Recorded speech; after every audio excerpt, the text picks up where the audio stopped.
اسد الغابہ فی معرفت الصحابہ. اہل سنت کی معرفت العراج کی کتاب نہیں ہے، اولین کتابوں میں سے بات ہے. وہ بتاتے ہیں 1,40,000 اصحاب آخری حج حجت الوداع آخری حج پہ رسالت مآب کے ساتھ تھے. کتنے؟ 1,40,000. اب بادشاہ کا ظاہری جو اعلان نبوت کے بعد کا جو بعثت کے بعد کہا جاتا ہے وہ ٹائم پیریڈ دیکھ لیجئے، کل ملا کے 23 سال ہے نا. اور 40 سال پہلے ظاہری حیات تھی اور اس کے بعد 23 سال. تو 23 سال کیا منوائی؟ نبوت. 40 سال کیا منوا رہے تھے جب ظاہری طور پہ اعلان نہیں کیا؟ بڑی باریک بات ہے، پہنچ گئی، مجھے رکنا نہیں ہے. کیا وہ اسی خطبے میں موجود ہے جو بادشاہ نے کوہ ابو قبیس کی چوٹی پہ کھڑے ہو کر کہا تھا اے اہل مکہ میں کون؟ تو کون نہیں جانتا تھا؟ کوئی معاذ اللہ غیر معروف شخصیت تھے کیا؟ کیا بات کر رہے ہیں آپ؟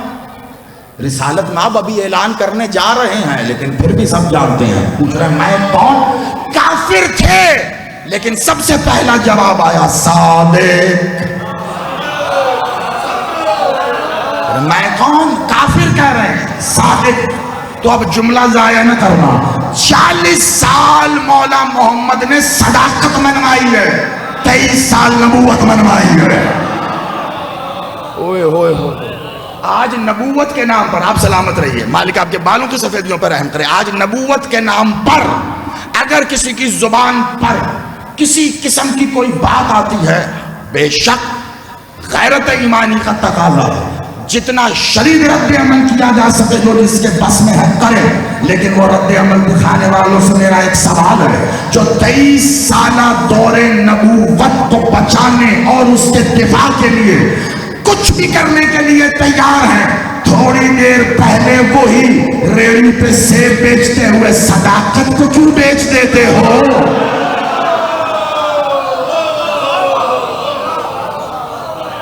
وہ پھلوں کے ساتھ صداقت کیوں بیچ دیتے ہو؟ خریدنے کے لیے تو پھل آیا بھائی، خالی پھل بیچو نا. تم ساتھ ہی اس باقی خالی شوپر میں اپنی صداقت بھی ڈال کے بیچ دیتے ہو. 40 سال صداقت منوائی ہے، اتنی اہم ہے. گویا پتا چلا نبوت منوانے کے لیے پہلے صداقت منوانا ضروری ہے. جملہ ضائع تو نہیں، پہلے حلالی سے آخری ممالک تک. خدا کا واسطہ میں حاصل کلام گفتگو کی صورت میں یہ جملہ دے رہا ہوں. پتا چلا نبوت منوانے کے لیے پہلے صداقت منوانا ضروری ہے. پہلے 40 سال ہی کیوں نہ لگے، پہلے صداقت منوائی جائے گی پھر نبوت. تو جیسے نبوت منوانے کے لیے پہلے صداقت منوانا ضروری ہے، ایسے ہی ولایت پہنچانے کے لیے پہلے نبوت پہنچانا.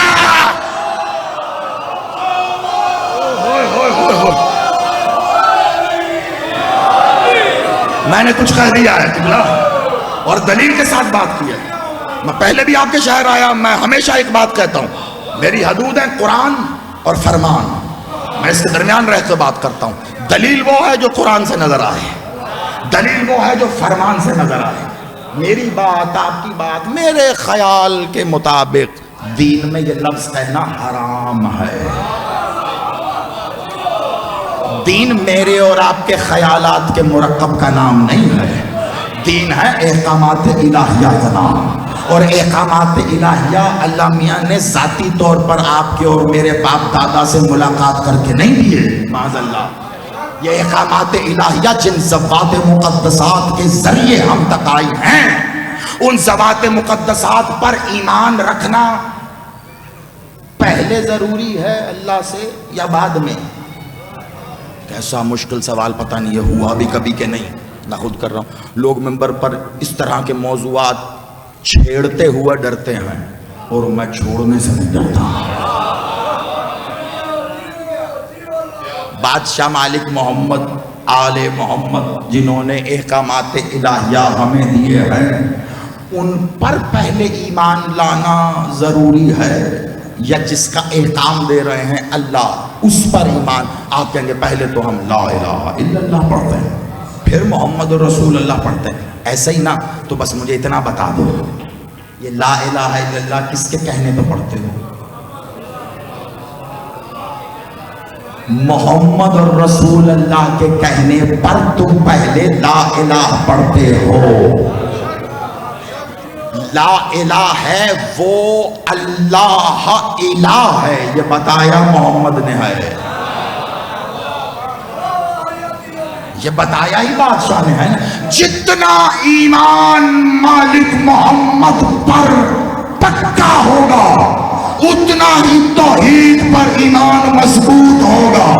اب مجھے یہ سمجھ نہیں آتی، 40ویں سال کوہ ابو قبیس کی چوٹی پہ کھڑے ہو کے محمد جس نہ نظر آنے والے اللہ کو منواتے رہے، 23 سال میں مسلمان اس اللہ کو تو مان گئے، اور 63ویں سال میں جس علی کو دکھا کے منواتے رہے اسے مانتے موت کیوں آتی ہے؟ یہ ہاتھ مولا کی نالین پہ مسو، مل کے حیدری حیدر حیدر۔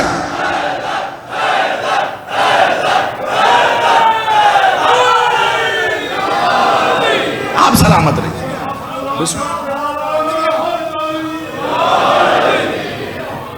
قبلہ کل محنت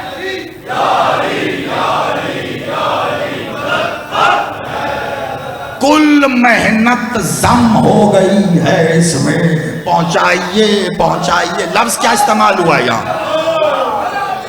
کیا اچھا آپ اکثر لوگ کہتے ہیں میری تو خیر اوقات ہی کوئی نہیں ہے، میں تو کیا ذاکر بھی وہ، ذکر بھی وہ، مذکور بھی وہ، بس آپ اور ہم تو بس ایسے ہی اپنا اپنا حصہ بیچ میں سے وصول کر رہے ہیں۔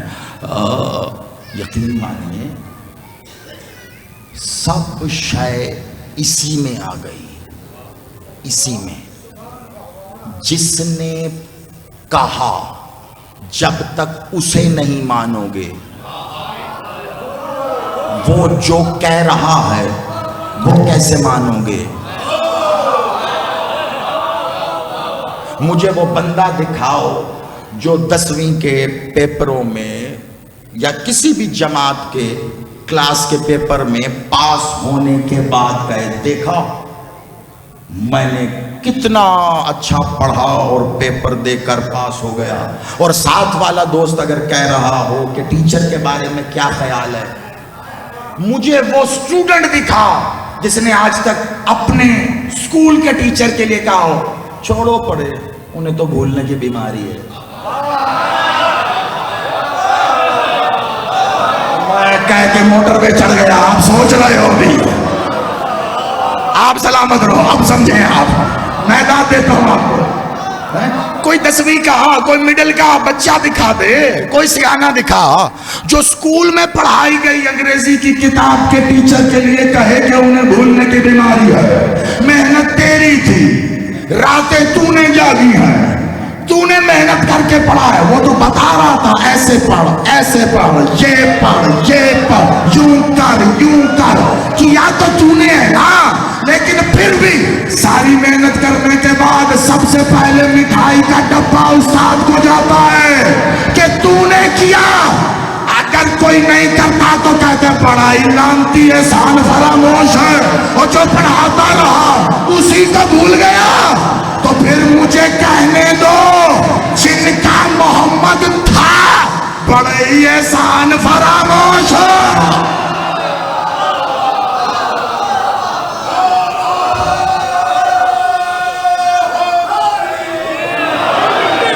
مجھے تجھے کیا پتا، آپ سلامت رہے۔ اچھا مجھے بتائیے اللہ ہے؟ دیکھا آپ نے اللہ ہے؟ دیکھا نہیں؟ اچھا سنا آپ نے؟ اللہ سنائی دی بات کی آپ؟ اللہ میاں نے آپ سے صبح صبح اٹھ کے آپ نے سردیوں میں فجر پڑھی ہو، گیزر چلایا وہ بھی نہیں چلا، ٹھنڈے پانی سے وضو کرنا پڑا ہو،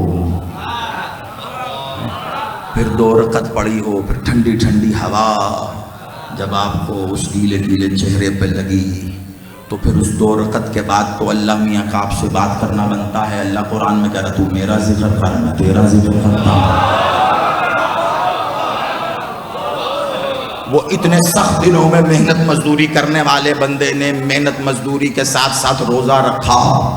کم از کم افطار کے وقت جب کھجور ہاتھ میں ہو تب تو اللہ میاں کو بولنا چاہیے بندے شاباش تیرا روزہ پہنچ گیا.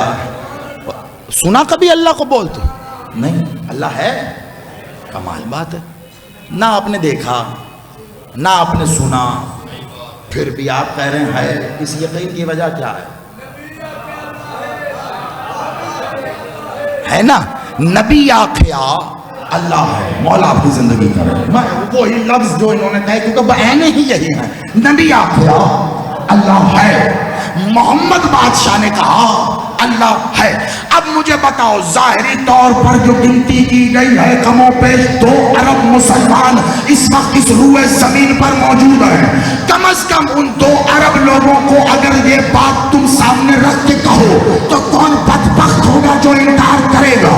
پوچھو اللہ ہے، کہیں گے ہاں. دیکھا نہیں، سنا نہیں، محسوس کیا نہیں، کبھی ملا نہیں. اللہ ہے ہاں.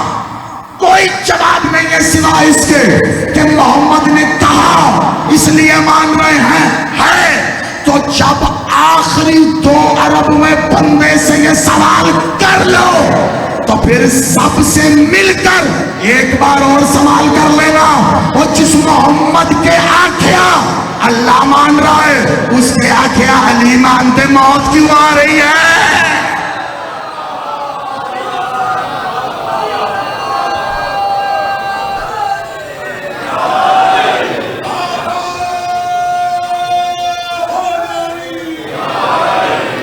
آپ کو اصل بات بتاؤں اس سے پہلے کہ دامن وقت میں وہ مخصوص گنجائش باقی نہ رہے.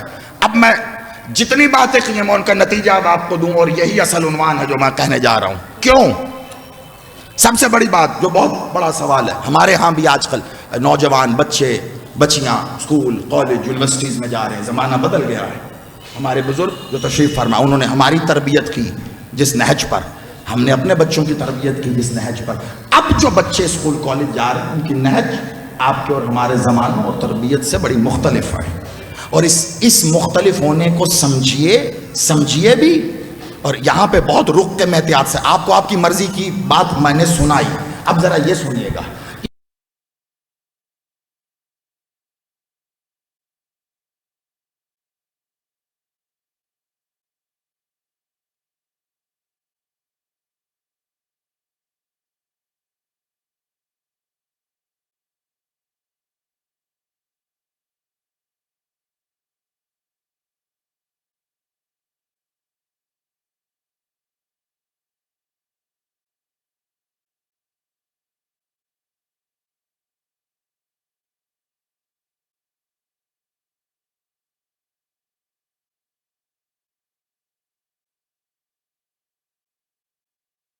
یہ غلط ہے، یہ فلاں ہے، یہ ڈھمکاں.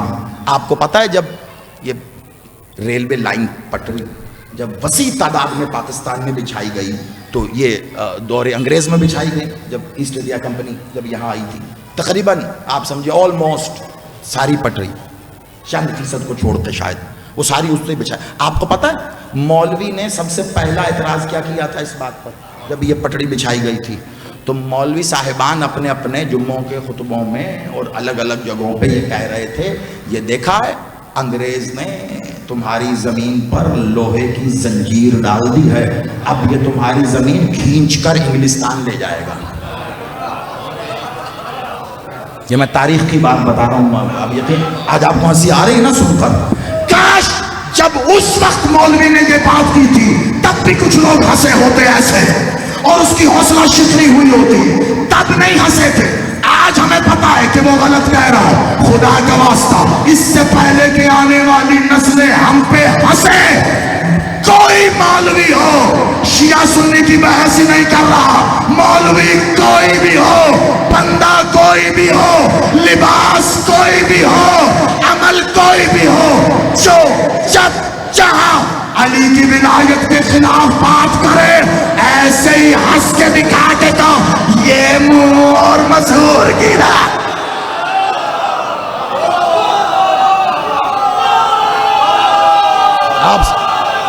آپ جی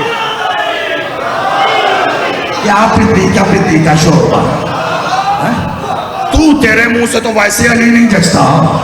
یہ جتنے کہہ رہے ہیں کہ نماز میں علی کا ذکر آنے سے نماز باطل ہے، پڑھو نہ پڑھو میری یہ بحث نہیں ہے، میں نے کبھی اس پہ دلیل ہی نہیں دی.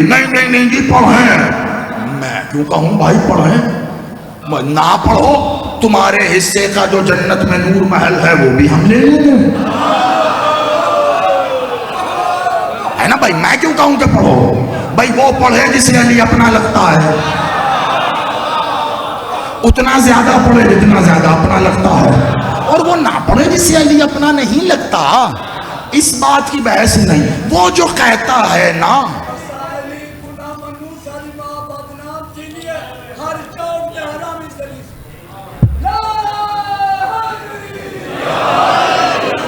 اب دیکھیں نا، بات تو پھر ایسے ہے نا کہ سادہ لفظوں میں جو بات جتنی سادگی کے ساتھ ہو جائے اس سے اچھی تو بات ہی نہیں ہوتی. جو دراصل یہ کہتا ہے نا، میں آپ کو کیا بتاؤں، مولا بادشاہ، مولا تقی بادشاہ تشریف فرما تھے. بڑی کمال بات ہے. ایک شخص مولا بیٹھے، اصحاب بھی بیٹھے، مولا تقی اصحاب بھی ساتھ بیٹھے. ایک شخص گود میں اس کے نا بچہ تھا. جہاں بادشاہ بیٹھے دروازے کے سامنے سے ایسے گزر کے پھر واپس ہوا، مالک کو دیکھے اور دیکھ کے ایسے ہنسے.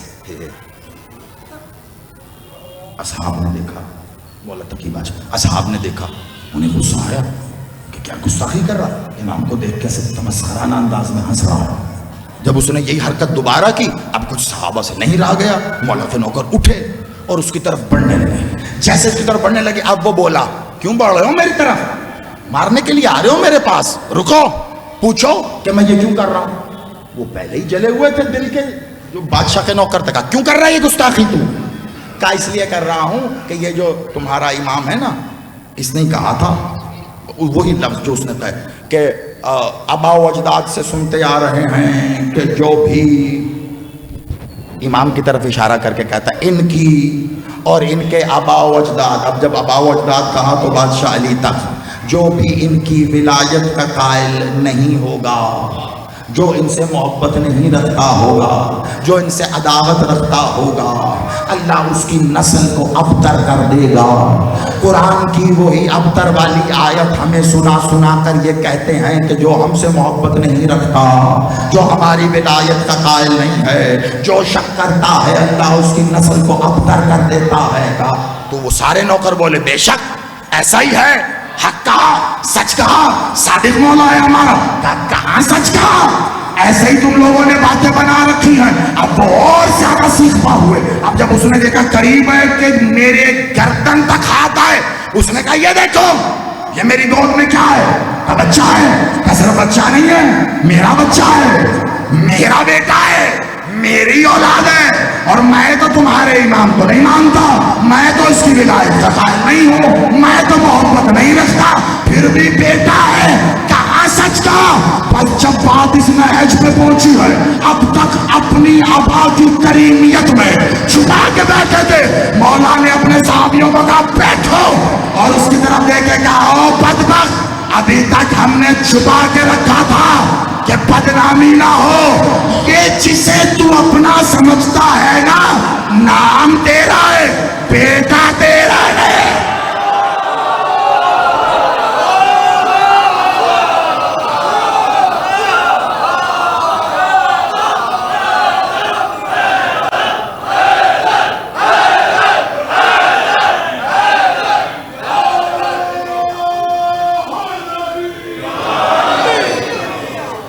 نام لگ جانے سے بچے اولاد میں شامل نہیں ہو جاتے.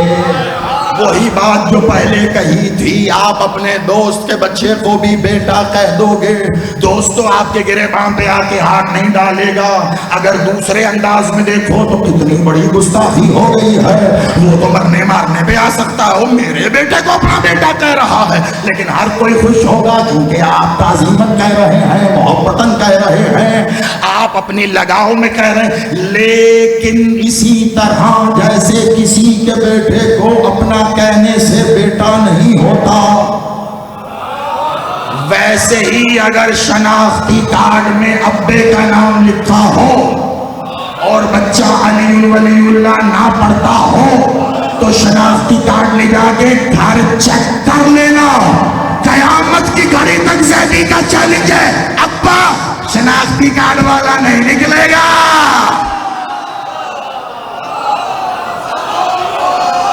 چیک کر کے دیکھ لیں, آپ سلامت رہو. اب دلیل والی بات کہہ رہا ہوں, اسے سمجھ لینا. کیا ضروری ہے اللہ کو ماننے کے لیے, توحید کے لیے منوانے کے لیے ضروری تھا کہ صداقت منوائی جائے, کیونکہ صداقت کی بنیاد پر نبوت منوانی تھی. جب صداقت منوا لی تو پھر نبوت پیش کی. کیوں؟ پہلے انہی کی زبانی کہلوایا کہ میں کون, وہ بولے آپ صادق. اور پھر یہ بہت بڑی دلیل دے رہا ہوں, اس میں کئی سوالوں کا احاطہ ہو جائے گا. آج کے بچے کتاب سے پہلے اور زیادہ لاجک مانگتے ہیں. بہت بڑی بات اور سب سے اچھی بات, سب سے خوبصورت بات کہ لاجیکلی اگر ایک بات پروو ہو, عقل دی ہے اللہ نے, عقل دی ہے. وراثت, حق, حقوق, کتنے مشکل فیصلے ہیں اس کے, مشکل فیصلے ہیں نا. اچھا, ایک حق جوتی کا بھی ہے اور ایک حق ٹوپی کا بھی ہے. اب میں جوتی اور ٹوپی کا حق پوچھنے کے لیے کس بڑے عالم کے پاس جاؤں؟ آپ کہیں گے صاحب پہلے تو یہ بتائیں آپ کو مجلس کے لیے بلایا کس نے, ہمیں بندہ بتائیں. جسے جوتی اور ٹوپی کے حق کا نہیں پتا, عالم سے پوچھنے جائیں گے. بھئی کیوں؟ آپ کہیں گے یہ میرا بیٹا چھوٹا سا, میں اس سے پوچھوں بیٹا جوتی بیٹا کہاں پہنتے ہیں؟ شاباش. اور ٹوپی یہ تو اس کو بھی پتا ہے بھائی. جوتی پاؤں میں پہنی جاتی ہے, یہ جوتی کا حق ہے کہ اسے پاؤں میں رکھا جائے. فلسفہ, منطق, میں بالکل لاجیکل بات کر رہا ہوں, انگلش میں اس کو, اسی کو لاجک کہتے ہیں, ٹھیک ہے. اور ٹوپی سر پہ رکھی جاتی ہے, ٹوپی کا حق ہے کہ اسے سر پہ رکھیں. آپ نے سر پہ رکھی ہوئی ٹوپی, اس کا حق ادا کیا ہوا ہے. ابھی میں جاتے ہوئے یہاں سے اپنی ٹوپی اٹھائی, وہاں پر جوتی اتاری ہے, میں نے جاتے جاتے میں نے جوتی اٹھائی سر پہ رکھ لی, ٹوپی کو پاؤں میں بھی گیٹ پہ روک لیا سب نے. سب سے پہلے تو بانی ملے, انہوں نے کہا جی نیاز کا پیکٹ واپس کریں. تو بندے ہی صحیح نہیں ہو, کس کی سن کے ہمیں سنا کے مجلس بتا کے جا رہے ہو, کیوں روکو گے؟ کیا کیا میں نے؟ جو بات یہ بچہ بھی جانتا تھا اسی کے خلاف کیا نا. جوتی کو جوتی کا حق نہیں دیا, ٹوپی کو ٹوپی کا حق نہیں دیا. میں کچھ کہہ رہا ہوں, میں زندہ مثالیں دینے کا عادی انسان ہوں, میں خدا کا واسطہ ہے نا. اور اگر میں جوتی کو پیر میں نہ رکھوں, جوتی کو اس کا حق نہ دوں, تو لوگ اپنی جوتی سے مجھے ماریں گے. تو اب پھر بتا اسے کاہے سے ماروں جس نے رسول کی بیٹی کو اس کا حق نہیں دیا.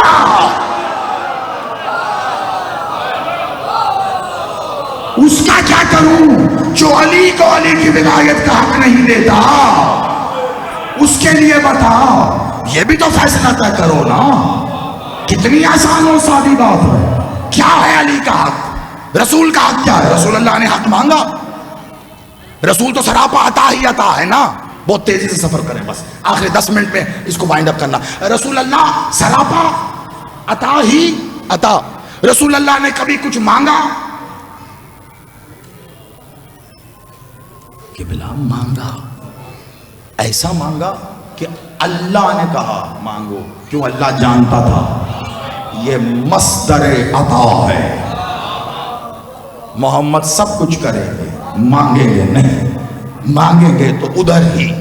اس لیے اللہ نے حکمن کہا مانگو مانگو, لیکن پردہ ایسا رکھا نہ ہوتی یہ آیت. اس آیت کے ہونے کی دلیل اور علت سب سے بڑی یہ ہے کہ اللہ نے اپنے حبیب کا بھرم رکھنے کے لیے کہا. یہ تو کچھ کہتا ہی نہیں ہے, جو کہتا ہوں میں کہتا ہوں، تو پھر جب یہ آیت آئی ہے قل لا اسلکم علیہ اجرا الا مودۃ فی القربا، تو یہ محمد نے نہیں مانگا، اللہ کہہ رہا ہے مجھے دو. یہ اللہ مانگ رہا ہے نا، محمد کے ذریعے اللہ مانگ رہا ہے، بادشاہ کے ذریعے. قل یہ قل هو اللہ احد، سورۃ الناس، جہاں بھی جاؤ 4 قل تو نظر آتے ہیں. پتہ نہیں جنہیں یہ 4 قل نظر آتے ہیں 5ویں قل پر انہیں چشمے کی ضرورت کیوں پڑتی ہے. مجھے تو آج تک کسی حدیث میں نہیں ملا. یہ ممبر کا ڈنکا ہے، ریکارڈ الگ ہو رہی ہے لائیو. کہاں مجھے ایک حدیث میں دکھا دو کہ کہیں رسالت معاب یا معصومین نے 4 قل دیے ہوں جو آج آپ ہر جگہ لگا. چاروں قرآن کی صورتیں ہیں، برکت میں اپنی جگہ، لیکن قل 4 نہیں ہے. جب بھی کوئی قلوں کا پوچھے کہنا 4 وہ والے اور 5واں وہ جہاں اللہ کہہ رہا ہے مودۃ فی القربا.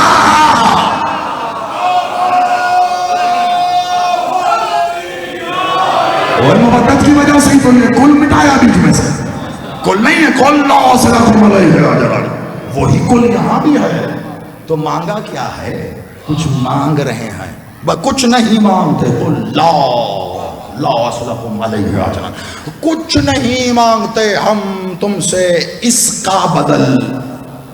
اب یہاں رسالت بالکل لا اسلکم علیہ اجرا الا، لفظ رسالت نبوت بھی نہیں، اس کا بدل. اب جو تو یہ سمجھتے ہو کہ سارا قرآن مولا محمد کا ہے فرمان، تو وہ یہاں بریکٹ میں رسالت لگا لو. اور جو یہ یقین رکھتے ہو عزرو ہے قرآن کہ کہہ اللہ رہا ہے پہنچا محمد رہے ہیں، تو پھر بریکٹ میں کم از کم توحید لگاؤ نا کہ اللہ کہہ رہا ہے. کہیے آپ کہ آپ کہہ دیجئے کچھ نہیں مانگتے ہم اس توحید کا اجر. یہ جو تمہیں نجاستوں سے نکال کر طہارت تک لے آئے ہیں، اور تم کافر تھے تمہیں مسلمان کیا ہے، تم منافق تھے تمہیں مومن کیا ہے، تم نجس تھے تمہیں پاک کیا ہے. یہ جو تم پر اتنا احسان کیا ہے اس کا اجر ہم کچھ نہیں مانگتے سوائے مودۃ فی القربا، کہ قربا سے مودت کرو. 2 لفظ 5 منٹ، مودت اور قربا. پوری آیت میں یہ 2 لفظ رہ گئے ہے نا. باقی کا ترجمہ تو ہو گیا اور ایک نئی جہت سے ہو گیا کہ یہاں مراد صرف رسالت نہیں لینی، رسالت بھی اور توحید بھی ساتھ، پورا دین کہ اس سارے دین کا جو تم تک دیا ہے کچھ نہیں مانگتے. کیا مودت کرو، کس سے؟ قربا سے.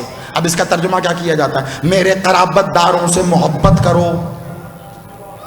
محبت اور ہوتی ہے، مودت اور ہوتی ہے. آسان کروں وقت نہیں ہے. محبت پیسے سے بھی ہوتی ہے، دولت سے بھی ہوتی ہے، اولاد سے بھی ہوتی ہے. لیکن جہاں پر ذکر حسین کی بات آتی ہے، آخری منزل کو توجہ، جہاں پر ذکر حسین کی بات آتی ہے وہی دولت جو بڑی محنت سے کمائی ہے اور تم محبت بھی کرتے ہو، بہترین لٹاتے ہو. جہاں پر حسین کی بات آتی ہے وہی اولاد جس سے بڑی محبت ہے، ہاتھ میں زنجیر دے کر ماں کہتی ہے گھر تب آنا جب خون پیر کی تلیوں تک آئے. ہے نا، ہوتا ہے نا. ایسا ہے قبلہ جس پر محبت قربان کر دی جائے اسے مودت کہتے ہیں. جہاں محبت بھی نہ دیکھی جائے اسے مودت کہتے ہیں. مودت کا جہان محبت سے بڑا ہے. محبت زندگیوں کا حاصل ہوتی ہے، جہاں محبتیں لٹا دی جائے وہ مودت ہوتی ہے. یہ فرق پتہ چل گیا. اور مودت رکھنی ہے کس سے؟ قرابت داروں سے. ہائے مولوی صاحب آتے آتے مدرسے کی عمارت گرائی آتے تو اچھا تھا. نہ ہم جاتے نہ ہم پڑھتے، جاہل کے جاہل رہ جاتے، ہمیں جو مرضی پڑھا دیتے آپ. اب اگر ہم پڑھ ہی آئے ہیں تو ایسے ڈنڈی نہیں مارنے دیں گے. قرابت داروں سے، قربا، ہاں قرابت دار کی جمع ہوتی ہے، لیکن وہ کون سا؟ جب یہ قاف ہوتا ہے، یہ نقطوں والا قاف، رے بے الف با، قربا، یہ قرابت دار کی جمع. قرابت دار نزدیکی، پاس والے، رشتہ دار. قیامت ہونے والی ہے ان 2 منٹوں میں، آگے مجھے نہیں پتا. اگر آپ ذہنی اعتبار سے 100% میرے ساتھ ہوں گے تو نتیجہ لے کے جائیں گے. آج بڑی توجہ رکھنا. قاف نقطے والی، رے بے الف با، قربا، قرابت دار، رشتہ دار، قریب والے، قریب. لیکن جو قرآن میں لکھا ہے وہ بے الف با والا قربا ہے.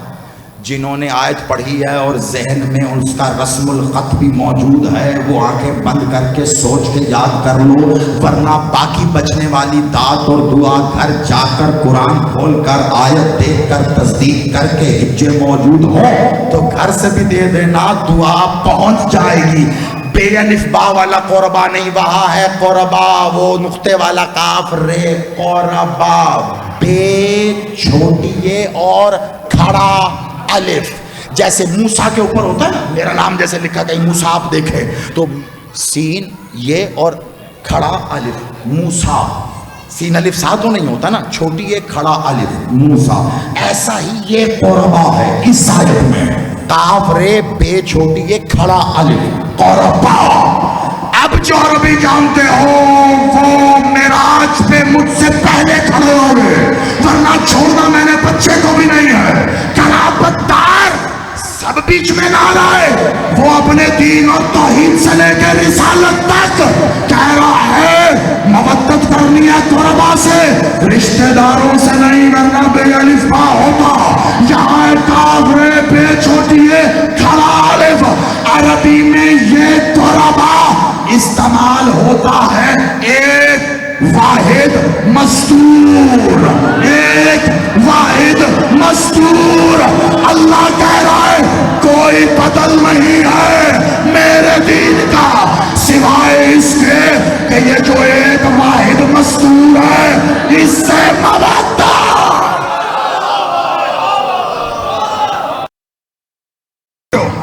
آپ سلامت رہو. اس سے مودت رکھ، اس سے مودت رکھ. میں ہچے کر کے بات کی ہے، ہاتھ کنگن کو فارسی کیا، پڑھے لکھے کو فارسی کیا، پورے دعوے کے ساتھ کہہ رہا ہوں. اس کا مطلب بھی بتایا اور اس کا بھی بتایا ہے. قربا، قربا واحد مستور. واحد کہنے کو بہت کچھ ہے، آپ یقین مانیں دلیل ثابت نہیں کرنی پڑتی، خود ہو جاتی ہے. یہ آزانے اس بات کی دلیل ہے کہ اہل بیت کو بچانے کے لیے اللہ آج بھی قائم ہے. کچھ کہہ دیا میں نے اور کچھ یاد آ رہا ہے جو اس اذان کے ساتھ ساتھ دھیمے دھیمے کہنا چاہتا ہوں. جیسے یہ اعلان سنا ہے نا، ٹھیک اسی طرح جو پہلا اعلان آپ کے لیے ہوا تھا وہ محمد بادشاہ لے کر آئے نا، تو جو پہلی ہستی تھی اقرار کرنے والی وہ اسی ایک واحد مستور کی ماں تھی.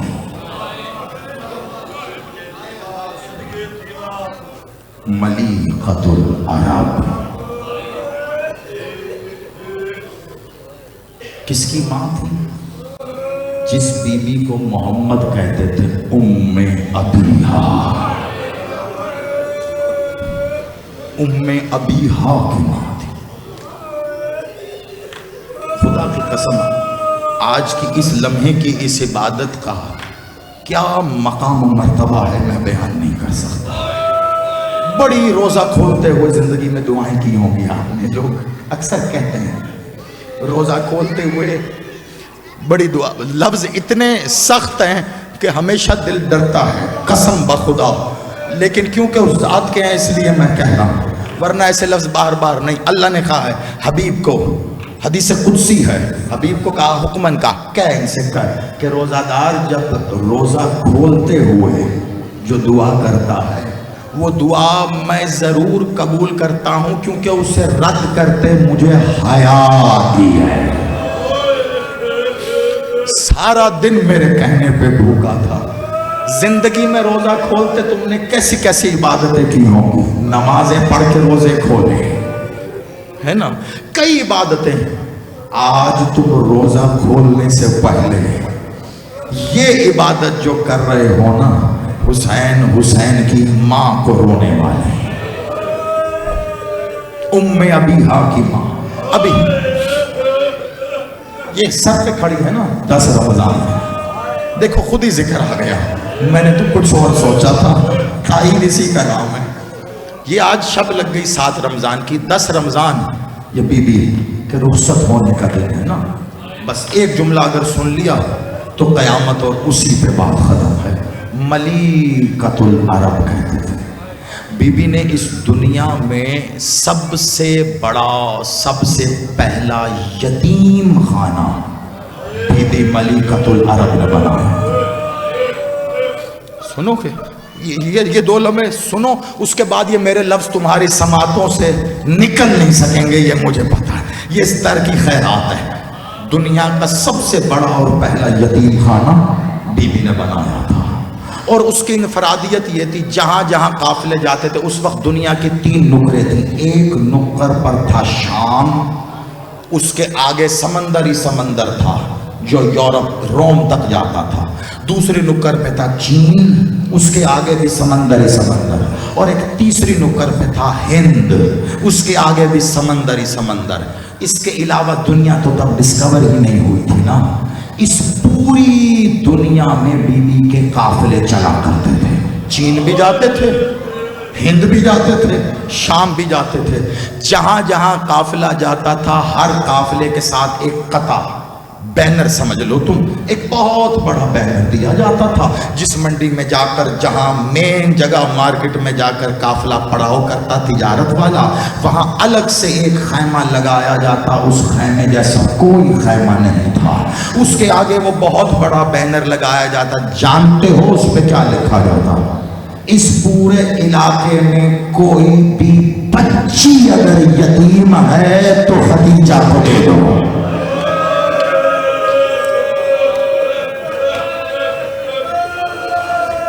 میں نے کہا جو میں بتانا چاہ رہا ہوں، اس طرح میں لفظ کہہ گیا تو یہ لفظ تمہاری سماعتوں سے کبھی اتریں گے نہیں۔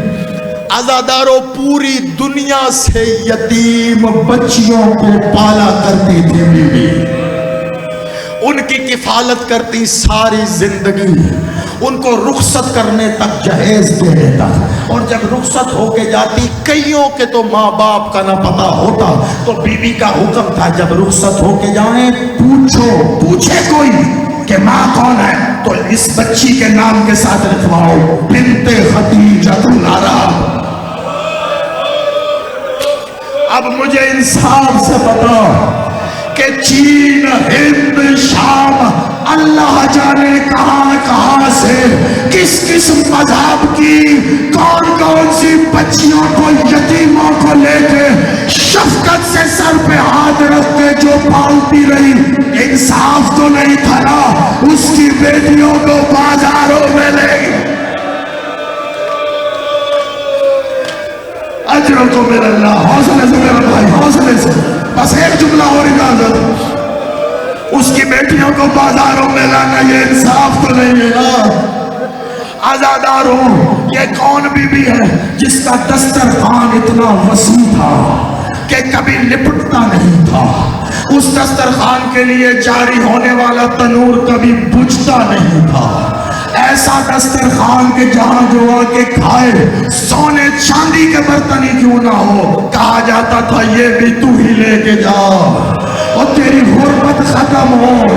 اب مجھے انصاف سے بتا کہ جو بی بی اتنا لٹاتی تھی وہ بی بی شیب ابی طالب میں 13 دن کے لیے